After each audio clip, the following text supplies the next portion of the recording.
بسم اللہ الرحمن الرحیم۔ یہ چیز اس وقت سوشل میڈیا پر عام ہوتی جا رہی ہے۔ آپ نے بہت سارے ویڈیوز اس طرح کی دیکھی ہوں گی کہ جن میں بالکل نوجوان لڑکے یا بعض مرتبہ نوجوان لڑکیاں قرآن مجید کی کوئی آیت پڑھتی ہیں اور پڑھ کر کے پھر کوئی سائنسی نظریہ بیان کرتی ہیں اور پھر کہتی ہیں کہ دیکھو یہ جو سائنسی نظریہ ہے یہ تو قرآن مجید کی آیت سے پہلے سے ثابت ہے۔ ہم لوگ وہاں تک نہیں پہنچ سکے، یورپ کے لوگ وہاں تک پہنچ گئے، انہوں نے سائنس میں ترقی کر لی، ورنہ یہ بات تو پہلے سے قرآن مجید کے اندر لکھی ہوئی تھی۔ تو جتنے بھی نظریات ہیں تمام ہی نظریات کے بارے میں اس طرح کے دعوے کیے جانے لگے ہیں کہ بھئی یہ بات تو پہلے سے قرآن مجید کے اندر لکھی ہوئی تھی۔ کوئی بھی بات ہو اٹھا کر بس یہ کہہ دیا جاتا ہے کہ قرآن مجید کے اندر یہ بات لکھی ہوئی ہے۔ تو یہ بہت ہی خطرناک چیز ہے، اس لیے کہ قرآن مجید وہ کتاب ہدایت ہے، وہ کوئی سائنس کی کتاب نہیں ہے، ڈاکٹری کی کتاب نہیں ہے، یا اس طرح کی کتاب نہیں ہے کہ اس میں تمام علوم و فنون کو جو ہے ذکر کر دیا ہو اور سارے ہر طرح کی تحقیقات جو ہیں قرآن مجید کے اندر ذکر کر دی گئی ہوں۔ اس لیے ہر نظریے کے بارے میں اور ہر تحقیق کے بارے میں اس طرح کے دعوے کرنا کہ قرآن مجید کے اندر لکھے ہوئے یہ کسی بھی طرح سے جو ہے درست نہیں ہے۔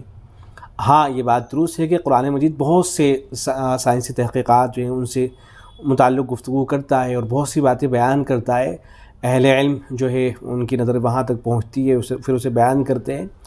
لیکن ہر نظریے کے بارے میں دعویٰ کرنا کہ یہ قرآن سے ثابت ہے یہ کسی بھی طرح سے درست نہیں ہے۔ اس لیے جو اس طرح کے نوجوان کالج سے پڑھے ہوئے قرآن مجید کو لے کر بیٹھ گئے ہیں، اور یہ جو ساحل الدین ٹائپ جیسے لوگ ہیں جو اس طرح کی گفتگو کرنے لگے ہیں کہ یہ تو بات پہلے سے قرآن مجید کے اندر لکھی ہوئی تھی، اس طرح کے دعوے ہر چیز کے بارے میں کرنا یہ کسی بھی طرح سے درست نہیں ہے۔ یہ دیکھیں حضرت تھانوی رحمۃ اللہ علیہ حضرت کی کتاب اشرف الجواب، اس میں حضرت نے اس بات کو ذکر فرمایا، اس لیے کہ حضرت کے زمانے میں بھی ظاہر اس طرح کی باتیں ہوا کرتی تھی، تو یہی عنوان قائم کیا گیا کہ کیا تمام علوم قرآن شریف میں ہے؟ پھر حضرت نے لکھا ہے کہ بعض لوگ یہ کہتے ہیں کہ تمام علوم حتیٰ کہ طبعیات، سائنس وغیرہ سب قرآن مجید کے اندر ہیں۔ چنانچہ ایک شخص نے مجھ سے کہا کہ ڈاکٹروں نے تحقیق کر لی ہے کہ مادہ منویہ میں کیڑے ہوتے ہیں، اسپرم کے اندر کیڑے ہوتے ہیں، سو قرآن مجید میں بھی یہ مسئلہ مذکور ہے۔ فرمایا گیا کہ خلق الانسان من علق، اور علق کے معنی جونک کے ہیں، یہ جو سائنسداں تھے یہ ثابت کرنے کی کوشش کر رہے تھے۔ تو حضرت تھانوی رحمۃ اللہ علیہ نے فرمایا کہ یہاں علق کے معنی نہیں ہے بلکہ خون بستہ کے معنی میں ہے، یعنی جمع ہوا خون، اس معنی میں یہ لفظ ہے۔ وہ زبردستی ان تحقیقات کو قرآن شریف کا مدلول بناتے ہیں، زبردستی ان تحقیقات کو قرآن شریف سے ثابت کرنے کی کوشش کرتے ہیں۔ پھر آگے حضرت تھانوی فرماتے ہیں کہ ایک اور سائنسداں کہتے تھے کہ جیسے حیوانات میں اندر اور مادہ ہوتے ہیں اسی طرح نباتات میں بھی ہوتے ہیں، اور قرآن شریف میں بھی اس کا ذکر آیا ہے۔ پھر انہوں نے قرآن مجید کی آیت سے استدلال کیا، خلق الازواج کلھا۔ حضرت تھانوی رحمۃ اللہ علیہ فرماتے ہیں کہ اس عقل مند نے ازواج کا ترجمہ میاں بیوی سے کیا، حالانکہ زوج کے یہاں یہ معنی نہیں ہے بلکہ بمعنی اصناف ہے، قسموں کے معنی میں ہے۔ آگے حضرت فرماتے ہیں کہ صاحبو، یہ جو طریقہ اختیار کیا گیا ہے سخت مضر ہے، دوستی بے خرد چوں دشمنی اس، اگر کوئی دوستی کر رہا ہے اور اس کے اندر عقل نہیں ہے تو وہ دشمن ہی کی طرح ہے۔ پھر آگے حضرت تھانوی فرماتے ہیں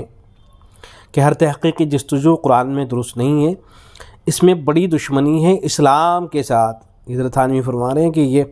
ہر تحقیق کے بارے میں دعویٰ کر دینا کہ تو قرآن مجید کے اندر آیا ہے، اسلام کے ساتھ دوستی نہیں دشمنی ہے۔ اس لیے یہ ثابت ہو چکا ہے کہ سائنس کے مسائل منقع نہیں ہوتے ہیں، اور اس کو اہل سائنس بھی مانتے ہیں کہ ہم کو اب تک اس دریا کا قطرہ بھی حاصل نہیں ہوا، پر جب کہ مسائل منقع نہیں ہوئے تو اگر آج آپ نے کسی جدید تحقیق کو قرآن شریف کا مدلول بنایا، آپ نے یہ کہہ دیا کہ یہ چیز تو کوئی نئی تحقیق آپ کے سامنے آئی، آپ نے کہہ دیا کہ یہ تو قرآن مجید سے پہلے سے ثابت ہے، مثلا یہی کہ تخم درخت میں نر اور مادہ ہوتے ہیں، اور پھر یہ ہوا کہ 100 برس کے بعد یہ تحقیق غلط ثابت ہو گئی اور دوسری نئی تحقیق ہوئی، تو اس میں تکذیب کلام الہی کی بھی لازم آئے گی۔ پس یہ لوگ یصدون عن سبیل اللہ کے مصداق بن رہے ہیں، اللہ کے راستے سے روک رہے ہیں۔ غرض یہ کوشش کرنا کہ سب چیزیں قرآن مجید سے ثابت ہیں سخت حماقت ہے، بلکہ قرآن شریف کا کمال یہ ہے کہ جس فن کی وہ کتاب ہے وہ فن اس میں ہو اور دیگر خرافات سے خالی ہو۔ قرآن شریف ایک طب روحانی ہے اور اس فن میں وہ یکتا ہے، اور موٹی بات ہے کہ جب مسائل یہ دینیہ فرعیہ بھی سب کے سب قرآن شریف میں نہیں ہیں، جو فروعی مسائل ہیں وہ سب کے سب بھی قرآن شریف کے اندر نہیں ہیں، تو فنون اور تجربے کے مسائل تو اس میں کل کیسے ہوں گے؟ تو تمام کے تمام مسائل جو